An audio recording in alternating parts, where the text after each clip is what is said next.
Olá, boa noite. Começa mais uma edição do Agrodebate, o programa que de segunda a sexta-feira aqui no canal AgroPlus debate o agronegócio. Seja muito bem-vindo. O programa é nesse horário de sempre, viu? Às 7 horas da noite pelo horário de Brasília e é de segunda a sexta.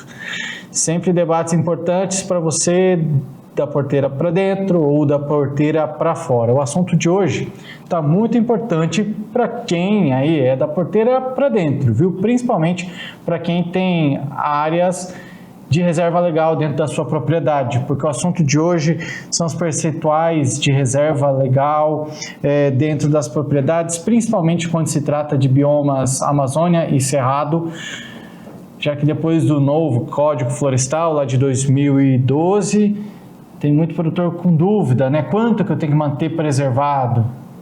É por isso que a gente vai conversar com um especialista no assunto hoje. Mas antes de convidá-lo, deixa eu convidar o de casa. Seu Bianco, chega aqui. O assunto de hoje é importantíssimo, tem muito produtor, aliás, a maioria deles, ou se duvidar, 100% dos produtores rurais, uma hora ou outra vão ter que passar por essa discussão, né? Seja bem-vindo, boa noite. Boa noite, José. Boa noite a todos que nos assistem. Obrigado pelo convite. Vamos lá. Essa preservação ambiental, esse código ambiental, é uma passagem que todo produtor rural passa. E hoje nós vamos conversar com um super especialista nesse ramo e nessa atividade. Vamos debater então. Então, eu faço já o convite para ele chegar por aqui, agradecendo por ter aceitado o nosso convite, Diogo Cavazini, quase confundindo com os nomes por causa do irmão, Diego, mas é Diogo Cavazini, que é engenheiro ambiental. Muito obrigado por ter aceitado, engenheiro florestal. Muito obrigado por ter aceitado o nosso convite, Diogo. Seja muito bem-vindo, aqui ao Agrodebate. Boa noite, José. Boa noite, Bianco. Primeiramente, aí, obrigado ao convite por estarmos juntos nessa noite aí. E espero, poder contribuir aí com estar nos ouvindo para que tenha a saída dessa noite aqui melhor, no entendimento sobre a complexidade do que é a reserva legal do imóvel rural. Vamos tentar, representando aí produtores rurais, tirar dúvidas e explanar o máximo possível sobre esse assunto. Então, já que o time está formado, eu faço convite para você que está ligado na gente. Vamos debater o agronegócio?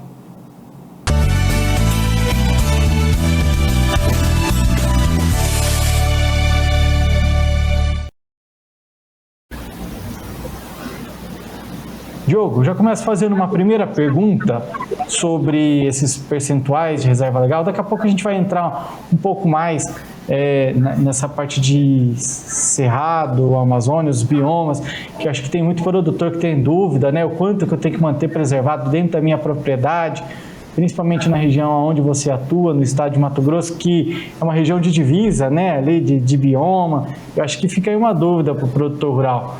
Mas antes disso, para que a gente possa entender melhor o que é uma reserva legal, para que é que ela serve, então para a gente começar bem na raiz do problema, para a gente entender melhor o que é uma reserva legal. Essa pergunta desafia até os produtores, Você explicar que você tem que ter uma reserva na sua propriedade, do qual você poderia estar explorando, Poderia estar desenvolvendo uma atividade econômica ali e estar mantendo ela para a comunidade em geral, A própria definição, da palavra reserva, a gente tem vários entendimentos dela aí, Por exemplo, quando se pensa em reserva, a gente já liga logo o dinheiro, Eu tenho uma reserva de recurso ali. Ou, para quem está no futebol ali, eu tenho um cara que está na reserva, e não deixa de ser assim também lá no campo, Eu estou tendo a minha atividade, ela é o meu jogador titular, É ele que é o soja, ou é a atividade pecuária, ou o milho, ele é o meu jogador principal, mas eu tenho que ter lá na minha reserva a biodiversidade, e é aí que entra a reserva legal. Ela é uma proteção que eu tenho dentro da minha propriedade, que não é só minha. Eu estou mantendo isso para as futuras gerações, para a conservação do planeta mesmo. Ali dentro eu tenho a fauna, eu tenho a flora, eu tenho uma biodiversidade gigantesca, né? Hoje os produtores rurais são os grandes preservadores de reserva legal no mundo, no caso do Brasil, no caso ainda mais nessa região amazônica aqui, por ter o maior percentual. Então, ela é um direito difuso, né? Ela é de todos, aquela reserva legal. Esse é o entendimento que o legislador traz aí da reserva legal. E aí, dentro dessa reserva legal, eu e o seu Bianco, a gente estava estudando um pouco esse assunto, e eu confesso que para mim eu já estava entendido, mas eu cheguei à conclusão de que não, porque a gente encontrou as siglas de APP e APA, que eu já conhecia a área de preservação permanente, a área de preservação ambiental, que no meu entender era a mesma coisa, mas me parece que são coisas diferentes, né? Sim, são sim. As áreas de preservação permanente são geralmente matas ciliares, né? Elas derivam de diversos cenários, né? Mas o mais usual e para o telespectador aí, vamos pensar nos cursos d'água. São as matas ciliares que estão no entorno, né? Ela é essa bordadura, né? Para que a gente tenha uma proteção, né? Como o próprio nome diz, aos recursos hídricos, né? Às nascentes, aos córregos, aos rios. Então, a área de preservação permanente é isso, não só aos recursos hídricos, mas também aos tabuleiros, né? Regiões onde eu tenho declives muito acentuados, ela é aplicada também, mas para simplificar o entendimento aí do produtor, é onde eu tenho curso d'água, áreas alagadas, veredas. Então, é ali que é aplicada a minha área de preservação permanente, é onde eu não posso desenvolver atividades para que os recursos hídricos sejam protegidos. E daí vem o nome de área de preservação permanente. Já as APAs são parques, né, que foram criados para manter uma... A gente tem a APA ali, tem Chapada dos Guimarães, tem a APA Chapada dos Guimarães, tem diversas APAs distribuídas no contexto do estado do Mato Grosso. São grandes regiões dos quais algumas atividades são restritas, né? Eu não posso ter... Por exemplo, aqui nós temos uma em Diamantino, tem diversas APAs distribuídas pelo estado do Mato Grosso e pelo Brasil. São regiões que, via lei, né, são protegidas e ali eu tenho restrições de atividades. Show de bola. Seu Bianco. Você falou em APPs, né? O percentual já de utilização de áreas na região do Centro-Oeste de Mato Grosso já é mínimo, já é 20% só. Essas APP, como que se faz o cálculo? Isso estaria no próprio cálculo desses 20%? Ou quais? O que é que podemos calcular em cima dessa preservação?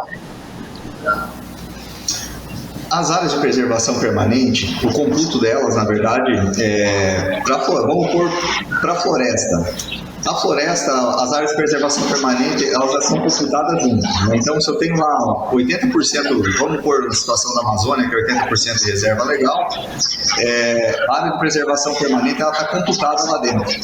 Já para o Cerrado, não, é diferente. No Cerrado, e daí é uma coisa que a gente escuta bastante, né? O produtor senta aqui na frente do escritório, ele olha a legislação e fala assim: eu quero abrir 65% do meu imóvel porque eu vi que eu tenho que ter só 35% de reserva. Em partes, porque eu tenho, além dos 35% de reserva, eu tenho que tirar fora a área de preservação permanente, ela tem que ser computada depois. Então, aquela expectativa de abertura que ele tem de abrir 65%, muitas vezes é frustrada. Ele vai acabar abrindo 50%, pelo que a gente costuma ver aqui, né? Porque sempre tem um curso d'água, é difícil uma propriedade que não tenha sequer um córrego, né? Então, isso vai alterar o computo dele, né?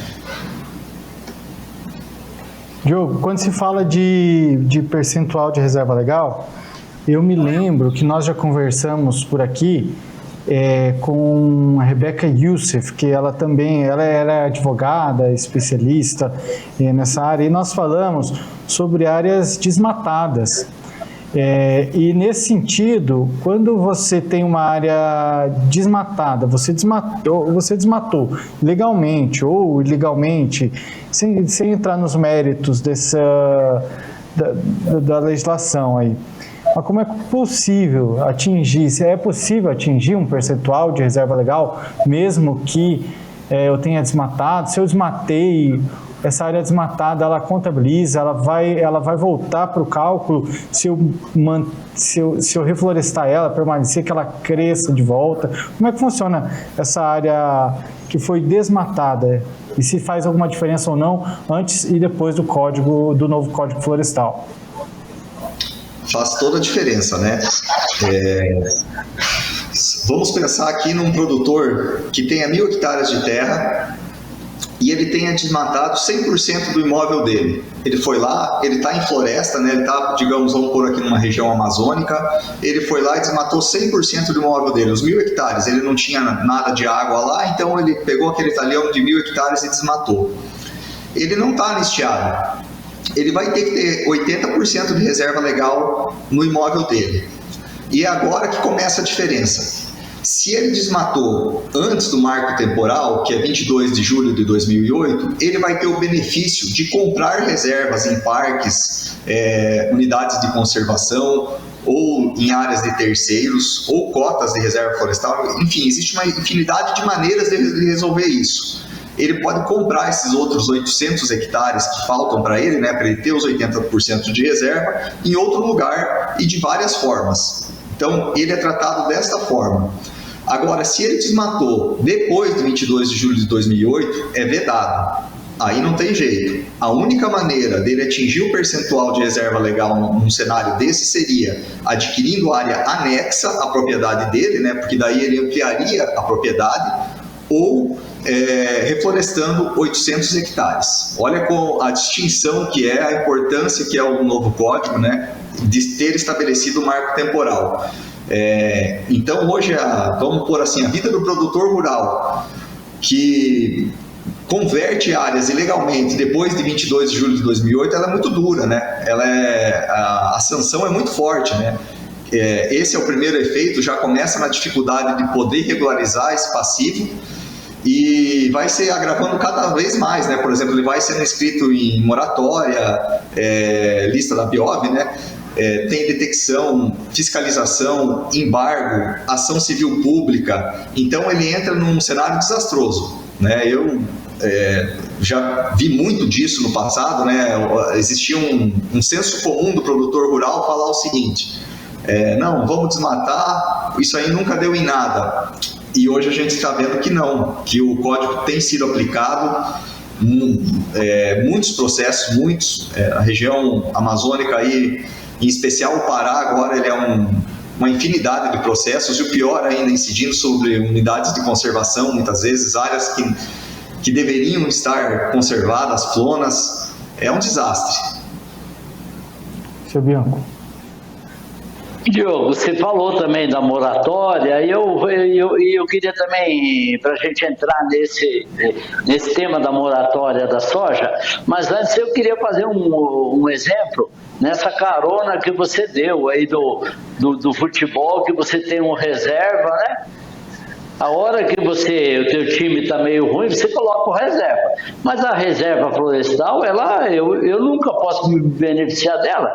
Então, meu reserva aí é só um passivo, só vai me dar despesa, só tenho que ficar cuidando. Isso é mais, ou infinitamente, só um passivo para os nossos produtores? Não é bem assim. Existem atividades que são permitidas nas áreas de reserva legal. O manejo florestal sustentável é uma delas, né? Então, você pode desenvolver atividade lá sim, obviamente você não vai poder ter um cultivo de soja lá, mas você pode explorar, fazer plano de manejo florestal sustentável sem problema nenhum. A questão é que você tem que se planejar bem com isso, né? Estamos falando de floresta, você vai ter um ciclo de corte muito longo, né? 20, 25 anos. Hoje já se estuda, né? Existem estudos no Mato Grosso e eu creio que o ano de 2025 vai ser um ano muito produtivo para isso. Com o desenvolvimento das fábricas de etanol aqui no nosso estado, não só no estado do Mato Grosso, mas Mato Grosso do Sul, já começa a se vislumbrar a falta do principal insumo, que é o cavaco, né? O cavaco hoje ele é um produto florestal de extrema importância para a produção de etanol. E como a gente anda muito esse Mato Grosso aqui, são poucos os cultivos de eucalipto. Então os olhos do mercado hoje é atuar na extração de lenha em área de reserva legal. Veja bem, então nós estaríamos produzindo lenha em áreas de reserva legal sem problema nenhum. É logicamente que não seria como o Canadá, né? Vamos por assim, o Canadá, por exemplo, quando ele explora uma floresta, ele não deixa nada.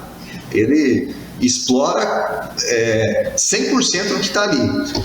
Essa legislação a gente não teve acesso a ela ainda, mas a gente sabe que ela está muito próxima desse projeto de lei ser levado à votação no estado do Mato Grosso. Eles estão fazendo uma legislação para que eu tenha manejo, não só o manejo para madeira, mas o manejo para lenha também. Então você vai conseguir ter recurso financeiro da sua área de reserva legal. Talvez isso mude um pouco a chave, né? Eu compreendo a situação de quem está do outro lado aí do produtor rural, porque de certa forma é um ônus, né? Você tem que ter uma preocupação enorme com isso, ainda mais no período de seca, né?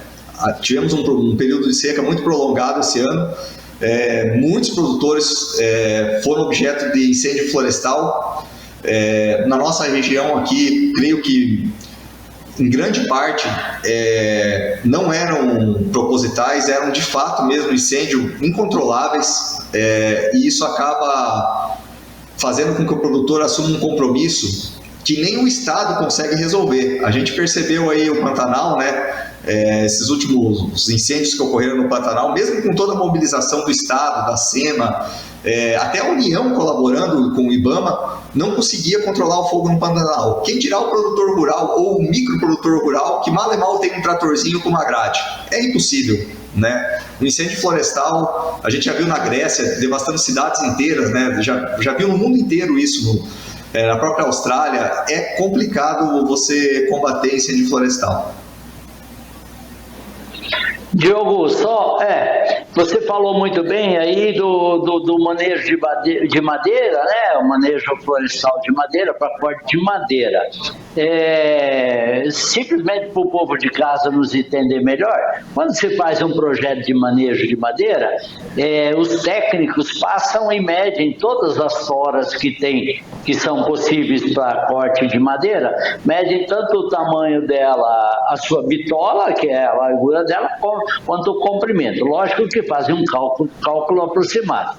E isso dá uma quantia de madeira que a serraria poderá cortar. Essa madeira, aí ela fica legalmente constituída para ser vendida em todos os mercados. Agora eu te peço para você, já que você citou o cavaco, seria o mesmo modal? Qual que seria as madeiras, não sei se você já tem esse conhecimento, que poderiam servir para cavaco? O modal seria o mesmo, né? Hoje, para o plano de manejo florestal, você tem que fazer inventário 100%, que significa que você tem que catalogar todos os indivíduos que estão na parcela ali, né? Os comerciais. E na verdade hoje, no próprio manejo, você já pode tirar a galhada para lenha, você pode já fazer essa destinação, já é possível, né? O que eles estão querendo fazer é aprofundar um pouco mais, que beneficiaria já no primeiro momento a região de cerrado, porque o cerrado hoje, a viabilidade no manejo florestal é muito pouca, porque são poucas as espécies de diâmetro comercial, né? A gente costuma ver o cerrado, são árvores de baixo diâmetro, né? Você não tem uma boa circunferência para poder fazer exploração comercial. Então, esse produtor rural, que ele tem área no cerrado, ele poderia destinar aí, e é isso que falta ainda, né? Falta disciplinar quanto por cento de cada hectare eu poderia explorar para lenha. É isso que a gente está aguardando, mas eu creio que não passe do ano de 2025. A SEMA... a gente tem conhecimento que a SEMA está empenhada em fazer isso, de um interesse econômico também do Estado, né? Porque nós não temos grandes plantações de eucalipto, e isso não se faz igual a soja ou o milho, né? Tipo, vamos plantar eucalipto para o ano que vem. Não existe, né? Um ciclo de corte aí de 6 anos, no mínimo, né? Então, hoje a via mais rápida para viabilizar esse cenário seria o manejo de lenha mesmo, tanto na floresta quanto no cerrado. Quando se trata... Mas aí, Mas aí nós vamos fazer uma legislação que seja no Mato Grosso ou no Brasil. E aí vem o tal do Macron lá e diz que nós aí não vamos comprar nosso álcool, não. O que você pode me dizer disso? Mas isso já acontece, né? Se a gente for olhar, para não dar nome aos bois, né? As empresas que operam com etanol hoje aqui, parte dessas empresas, mesmo ela podendo comprar lenha nativa, ela não tem um impedimento hoje nenhum. A SEMO, por exemplo, permite que você compre lenha nativa, desde que legal. A gente mesmo comercializou muita lenha nativa da nossa região aqui com fábricas de etanol, mas algumas delas não compram, só compram madeira de reflorestamento. Então vai muito da política daquela empresa, né?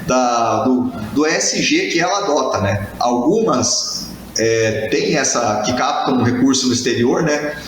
Utilizam essa visão de negócio de não operar com produto florestal de madeira nativa, e outras utilizam madeira nativa, né? Mas isso vai da definição, da visão, né, de cada fábrica de etanol, né?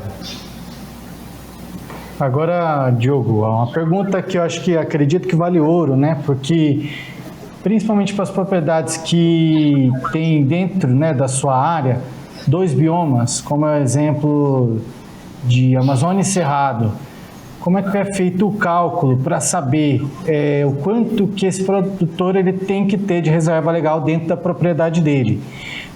Se é feito um cálculo em cima da área, se é de acordo com quanto tem o bioma, porque eu não sei também como é que funciona, e para você como engenheiro florestal, eu acho até que tá muito bem definido aonde é bioma X, onde é bioma Y.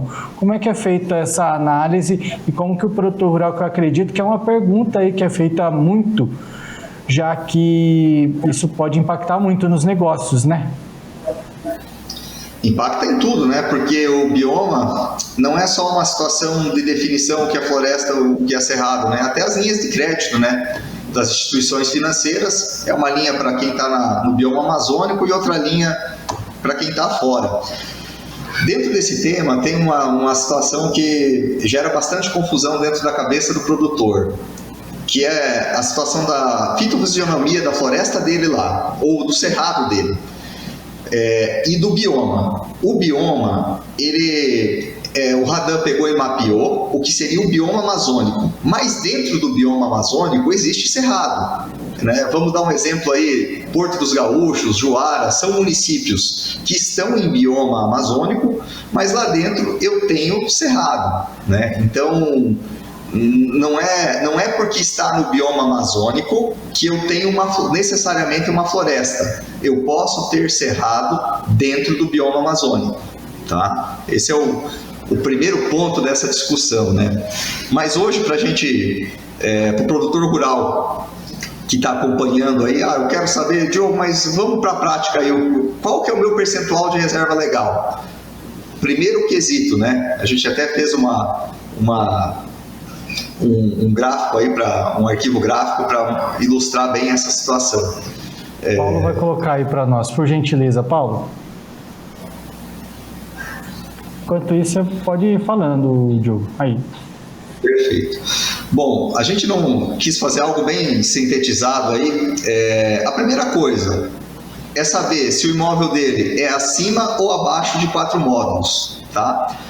Mas o que é esse módulo? Esse módulo é uma classificação que o INCRA traz para cada cidade. Para cada município do Brasil tem um módulo. Então, geralmente, né, nessa região amazônica, o módulo ele varia de 80 a 120, até 100 hectares. Né? Existem alguns municípios de 120. Mas vamos adotar 100 hectares. Então, 4 módulos, 400 hectares. Esse é o meu divisor de águas para mim começar a pensar qual é o meu percentual de reserva legal. Então nós vamos começar aí com a pequena propriedade rural, o que é abaixo de 4 módulos. E daí dentro disso a gente fez 3 exemplos ali, né? Qual que hoje é a principal vertente, né, para mim saber qual que é a reserva legal de um imóvel abaixo de 4 módulos? É o que ele tinha em 2008. Se ele não tinha nada de reserva legal lá em 22 de julho de 2008, ele não tem que ter nada agora, né? Porque é isso que fala o artigo 67 da Lei 12.651, né? Então, se ele não tinha nada em 2008, ele não precisa ter nada agora. É o que a gente chama de anistia. Ele ficou anistiado de ter reserva legal. Aí nesse arquivo gráfico, esse seria aí o lote 1, né? O lote 1, ele é 100% de área de uso, esse lote está desobrigado de ter qualquer tipo de área de reserva legal. Aí a gente colocou um outro exemplo aí, que é o lote 2. Esse lote 2, digamos que lá em 22 de julho de 2008, ele tenha convertido 50% do território dele, ou seja, ele tinha 50 hectares de área de uso e 50 hectares de área de floresta. Esse vai ser o percentual dele, ele vai travar aí, né? Agora, se for cerrado, ele vai ter direito a abrir até os 65%, tá? Então esse é outro exemplo aí. O lote 3 já é o inverso de tudo isso. Ele é um lote que era 100% fechado lá em 22 de julho de 2008. Qual será o percentual dele? Se ele estiver na floresta, ele vai ter que ter 80% de reserva. Se ele estiver no cerrado, ele vai ter que ter os 35% de reserva. Então, são as 3 situações que se aplicam aí, as mais... É lógico que existem casos um pouco mais complexos, mas a via de regra são esses 3 cenários aí. E para grande parte dos imóveis rurais, abaixo de 4 módulos, é o que é, né, lá em 22 de julho de 2008. Não sei se ficou claro aí, mas não é difícil, claro, abaixo de 4 módulos. Para eu que sou leigo no assunto, entendi muito bem e entendi bem também, já puxando um jabá para você aí, que em casos específicos, na verdade, eu acho que sempre, né, será necessário o trabalho de um engenheiro florestal, alguém que trabalha, um especialista em georreferenciamento também, que é o seu caso, né? Então, sempre é bom procurar um profissional para que tudo seja feito. Mas, enfim, essa aí o início de tudo, né? Mas tem que ser estudado. Seu Bianco, tem pergunta por aí? Vou pedir para segurar um pouquinho, vamos fazer uma breve pausa. Te enganei. Segura aí um pouquinho, a gente vai fazer uma pausinha e na volta o seu Bianco volta com mais perguntas para a gente continuar falando sobre esse assunto. É rapidão.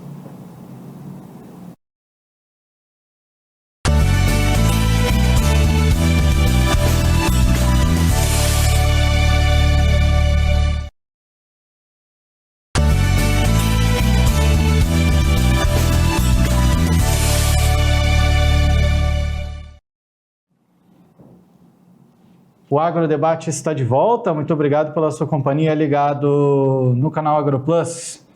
Seu Bianco, volta aqui comigo, seu Denir Zancanaro, especialista em negócios, e também Diogo Cavazzini, que é o nosso convidado de hoje, que é engenheiro florestal, tratando sobre o assunto de percentuais de reserva legal, principalmente quando se trata dos biomas Amazônia e Cerrado, quebrando cabeça, produtor. E a ajuda do Diogo aqui está sendo muito útil para ajudar um pouquinho aí o produtor rural. Seu Bianco, no bloco anterior eu te interrompi, acho que tem uma pergunta por aí, sinta-se à vontade. Diogo citou, e ele fala muito do prazo ali de 2008, né, do marco temporal. Isso é em virtude, Diogo, do mesmo dia que foi promulgada a nossa Constituição. Seria isso. E outra, ou também, só para você emendar a pergunta, você falou também de módulos, né? Nós temos me fez lembrar, georreferenciamento nas escriturações de áreas rurais. Então, hoje, qual é o módulo acima de quantos hectares que é necessário se fazer o georreferenciamento? E o que seria um geo para a gente, da porteira para fora, entender um pouquinho melhor? Vamos lá. Sobre o marco temporal, né, ele foi fixado lá em maio de 2012. eu não vou me recordar o histórico que fez levar, e é o que todo mundo queria saber, né? Porque não é técnico. Ele foi arbitrado 22 de julho de 2008. Não sei se foi em homenagem à Constituição Federal, tá? Desculpa, eu não tenho essa informação. Sobre o georreferenciamento, hoje existe a lei lá de 2002, né? E ela tinha uma tabela progressiva, que começou com os imóveis de 5 mil hectares, depois passou para 2.500, 1.000, e hoje nós estamos na faixa de 25 hectares. Tá? E em breve, né, até 2027, todos os imóveis vão ter que ter georreferenciamento, até a fração mínima de parcelamento, que é de 4 hectares. Qual que é a função do georreferenciamento, né?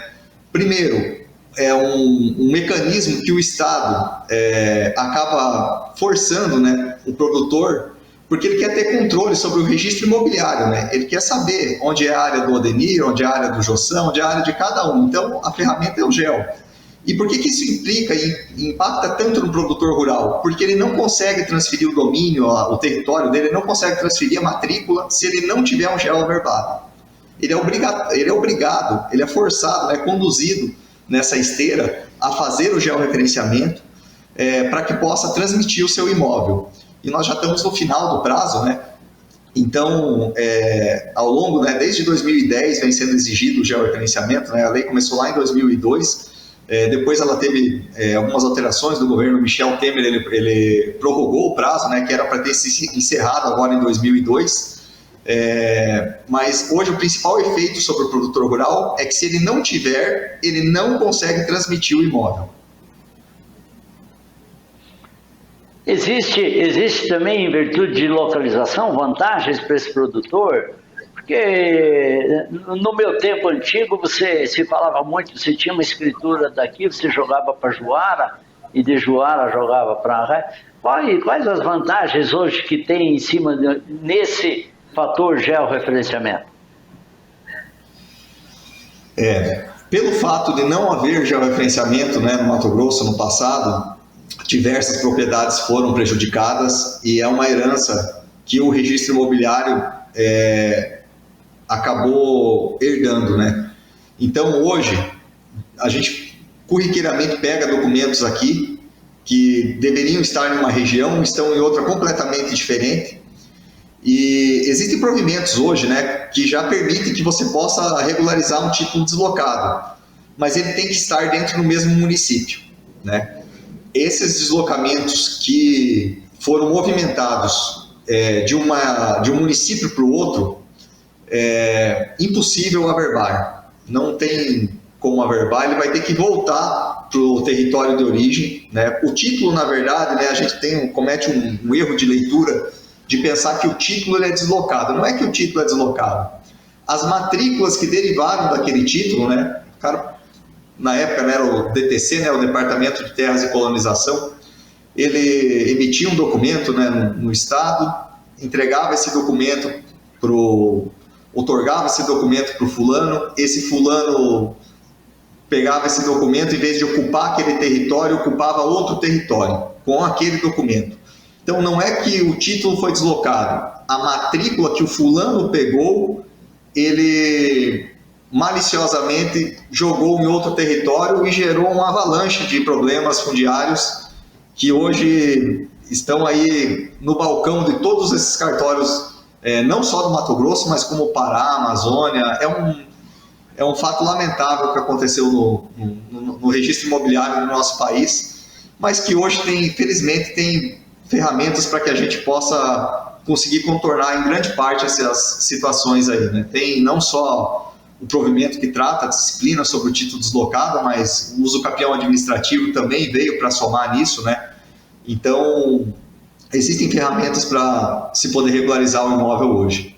E céleres, né? Porque o uso capião judicial, ele, queira ou não queira, ele está intimamente ligado com a morosidade, né? Até quando você fala a palavra uso capião para um produtor, ele já pensa no filho dele, porque ele sabe que é um processo lento, né? Então, felizmente, hoje existem procedimentos administrativos que permitem a regularização desse tipo de imóvel. Diogo, também uma área que esteja georreferenciada, isso já fica com essas coordenadas de satélite, fica para o conhecimento de todo mundo. Uma pessoa lá do Rio Grande do Sul, se eu estiver oferecendo determinada área em Itapurá, ele com essas coordenadas, ele pode plotar e localizar essa área com certeza naquela sede que eu estou oferecendo? Com certeza, né? Ele amplia muito, por exemplo, a garantia, né? Quem tá do outro lado, quem está fazendo uma operação de crédito, né? Vamos pensar num banco, numa instituição financeira que queira conceder um empréstimo a um produtor rural que tem uma área já referenciada. O banco, ele não precisa mais ir na área. Ele já tem na própria matrícula todas as coordenadas, ele tem condição de avaliar com precisão os limites daquele imóvel, ele consegue saber se eu tenho uma restrição de embargo ou não tenho uma restrição de embargo, se eu tenho detecção de desmatamento irregular, e a ferramenta de entrada para tudo isso ou é o CAR, o Cadastro Ambiental Rural, ou é o georreferenciamento, né? Então o georreferenciamento ele trouxe segurança, né? Para que não acontecesse o que aconteceu muito na década de 90, a famosa matrícula voadora, né? Um ou outro produtor mal intencionado ou pegava aquele registro, apresentava numa instituição financeira, captava o recurso e numa eventual execução não encontrava aquele imóvel nunca, né? Isso que acontecia. Agora, se eu tenho georreferenciamento, qualquer pessoa no mundo pode consultar aquele imóvel de maneira fácil, né? Existe um sistema do INCRA, o Sistema de Gestão Fundiária. Ali você pode buscar por CPF, por número da matrícula, pelo código do vértice, pelo código da parcela, enfim, tem uma quantidade enorme de buscas que permitem que qualquer pessoa, mesmo que ela não tenha credenciamento junto ao INCRA, possa consultar aquele imóvel e checar o posicionamento geográfico dele. Acho que eu vou fazer uma pergunta agora, Diogo, que está ligada a um assunto que nós conversamos há poucos dias por aqui. Nós conversamos com o presidente do Cresce Mato Grosso, o Claudecir Contreira, e ele está defendendo, né, um PL, um projeto de lei que está tramitando aí na Câmara dos Deputados, que é o PL 6.088, que tenta estabelecer em 5 mil metros quadrados a fração mínima para parcelar um imóvel rural. A minha pergunta é, esses percentuais de reserva legal, eles abrangem também essas áreas? Como é que funciona? Se aplica assim, né? Porque se tratando de imóvel rural, ele não teria essa anistia, né? E, particularmente, eu não vislumbro, não é do meu agrado um imóvel rural que se altere a fração mínima de parcelamento. Porque o nosso país ele já tem problemas estruturais, né? E a gente começou a falar no módulo, né? Um dos primeiros assuntos que a gente abordou aqui foi o módulo rural, né? O que é um módulo, né? O módulo é a quantidade mínima de terra que você precisa para ter subsistência da sua família. Então a gente está falando de 100 hectares. Então como que você vai ter uma subsistência numa área, à medida que você for diminuindo a quantidade de área, você vai ter uma rentabilidade menor. E você pode usar isso como um fomento de ocupação irregular, né? Então eu não vejo com uma questão minha, né, pessoal, particular, mas eu não vejo com bons olhos se alterar a fração mínima de parcelamento. Eu penso que 4 hectares seja uma medida razoável hoje para áreas rurais e ainda mais nessa região amazônica, né? A gente sabe, né, que a estrutura fundiária do sul do país é uma estrutura um pouco menor. Lá você consegue encontrar imóveis com 5, 6 hectares que têm viabilidade financeira. Mas nessa região amazônica é muito difícil, porque você não consegue fazer um produto artesanal, você está longe do mercado consumidor. Enfim, eu tenho um receio de que, se alterar uma lei federal, alterando a fração mínima de parcelamento, reduzindo ela, você pode ter um série de problemas estruturais no município, né? permitiria que uma pessoa aqui que tem uma chácara de 50 hectares criasse um loteamento irregular, um cenário que eu não traria problema para a sociedade. Eu não, pessoalmente, particularmente, eu não enxergo isso com bons olhos. Pensando por outro lado, Diogo, não querendo contestar, até porque eu também não tenho eu estou tomando conhecimento sobre isso tudo, mas não querendo contestar nem nada, mas eu sempre fui um cara que eu sempre quis ver o turismo na floresta, por exemplo. Eu sou entusiasta do turismo, tá? Eu acho que o turismo, ele é necessário até, assim, eu acho que ele está ligado a entretenimento, que é o que a gente precisa. E aí eu já até contestei, já até perguntei para esse cara aí, ó, pro Bianco, tá, uma área de reserva legal, uma área de preservação ambiental, e se montar ali um lugar para fazer um turismo ali, para você escalar, até porque uma área de preservação ambiental, uma área de preservação permanente ou uma área de preservação ambiental, ela, se você for olhar a definição, quando você faz uma pesquisa, ela é para preservar recursos hídricos, ou seja, na intenção de que outras gerações possam ter acesso a ela. Então, por que nós não temos acesso? Então, minha pergunta, e que está direcionada a esse parcelamento dos imóveis rurais, né, do tamanho dele, que eu acho que também poderia ser usado para outros fins, não somente para plantar alguma coisa, eu acho que pode ser usado para turismo. E aí vem a minha pergunta, uma área de preservação ambiental, ela não pode ser utilizada nem para isso? Ou quando a gente pensa em área de preservação ambiental, não encoste, fique longe? Não, as áreas de preservação permanente, existem meios de você poder fazer isso sim, mas as áreas de reserva legal você pode fazer isso sim, sem problema nenhum, conscientização ambiental, que não deixa de ser, né? E sobre esse tema, Jossan, eu concordo plenamente contigo. Nós fizemos muito mal isso, né? O Brasil hoje, e vamos pensar no cenário de Mato Grosso, nós estamos na vanguarda da produção mundial de grãos, de bovinos, suinocultura, nós temos uma série de produtos, de commodities produzidos aqui dentro e ninguém vender, né? E enquanto isso a gente vê, vamos pôr assim, não quero falar no sentido pejorativo, né? A gente não quer fazer isso, mas a gente pensa na Europa, lá qualquer salame que faz, vai 50 gringos para ver, né? E a gente aqui, na vanguarda da produção, com equipamentos modernos, com áreas maravilhosas, topografia, relevo, que chega a encher o olho, a gente não consegue evoluir, a gente não consegue fomentar o turismo nas atividades rurais. Eu penso que hoje o Brasil ele deveria ser o destino de todo produtor rural do mundo. Vir aqui olhar o que a gente tem, né? As riquezas que são produzidas aqui, a maneira com que é produzido, o dinamismo do agronegócio brasileiro, né? Já tive a oportunidade de ver lá fora, nós somos excelentes, né? E ninguém vem ver, ninguém paga para ver, né? São raras as oportunidades que você vê alguma comitiva. Teve recentemente aqui o pessoal de Israel, teve em Lucas do Rio Verde, né? Mas são raras as aparições de turismo rural voltados e vem muito cultural também, né? Porque se a gente pensar, quem mora nos centros urbanos hoje do próprio país não visita a área rural. Ele pode ir à área rural para visitar um ente, um parente, alguma coisa assim, mas ele não vai lá para ver a atividade, o que é um erro.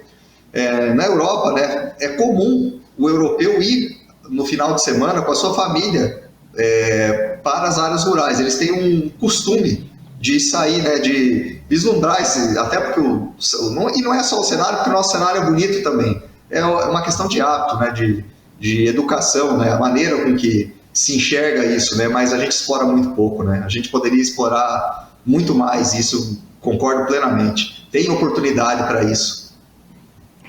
Seu Bianco está se segurando para perguntar, mas eu vou te cortar mais uma vez. A gente só faz mais uma pausa, vai ser a última também. E na volta o senhor continua, viu? É um breve intervalo, daqui a pouco o Agrodebate está de volta.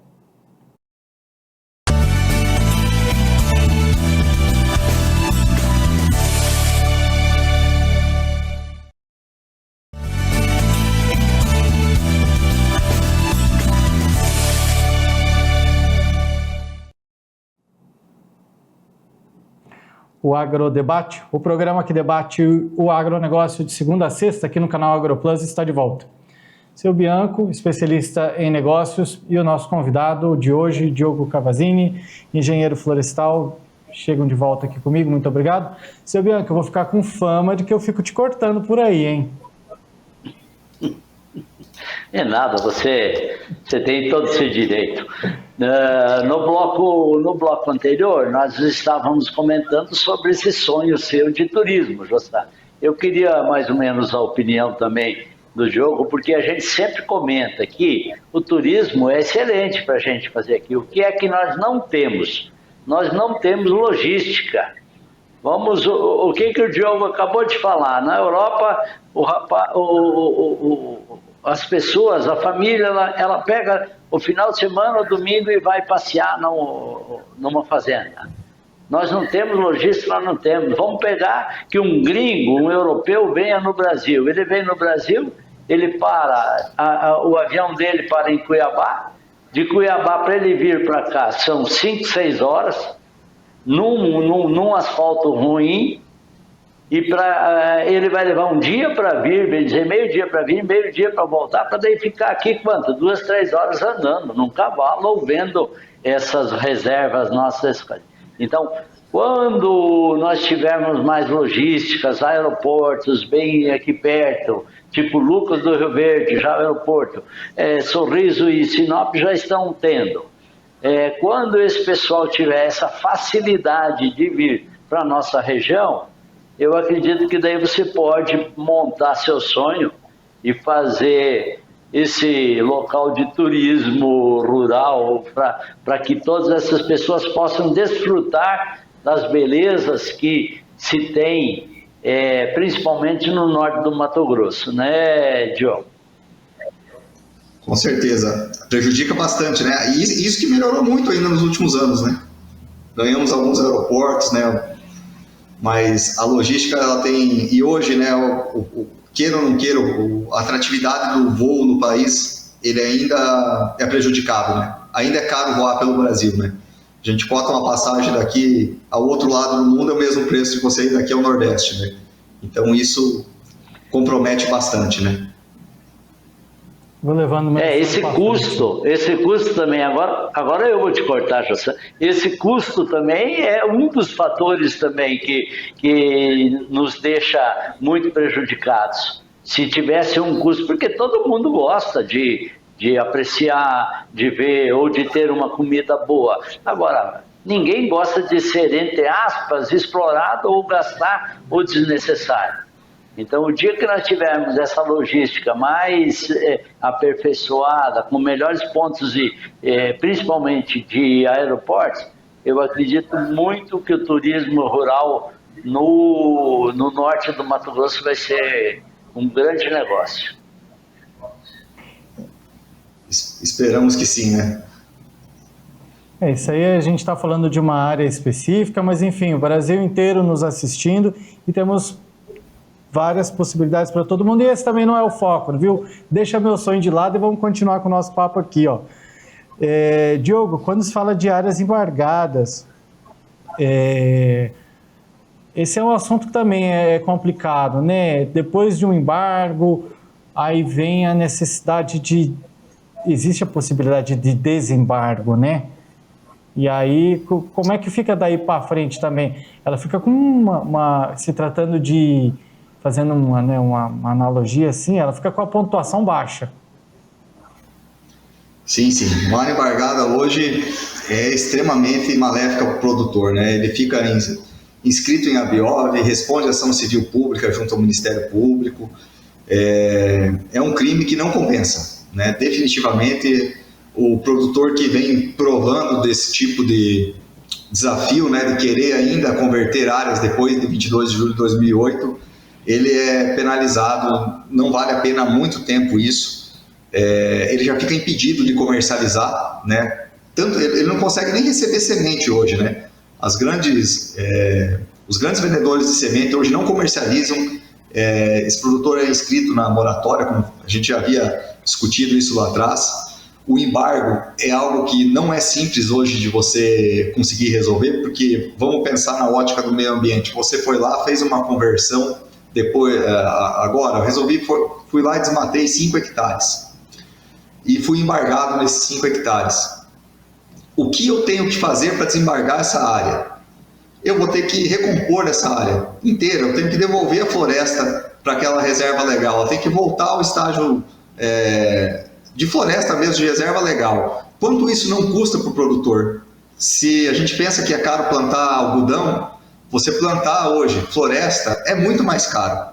E é a única maneira de resolver, né? Você não consegue converter uma área hoje, e é uma pergunta que a gente sempre ouve, mas eu tenho 1.000 hectares lá no Amazonas. Não, é vedada. Você não pode usar aqueles 1.000 hectares lá para que seja aqui, né? A compensação nesse tipo de caso, para quem tocou vegetação nativa depois de 22 de julho de 2008, é vedada, né? Você não tem esse benefício, né?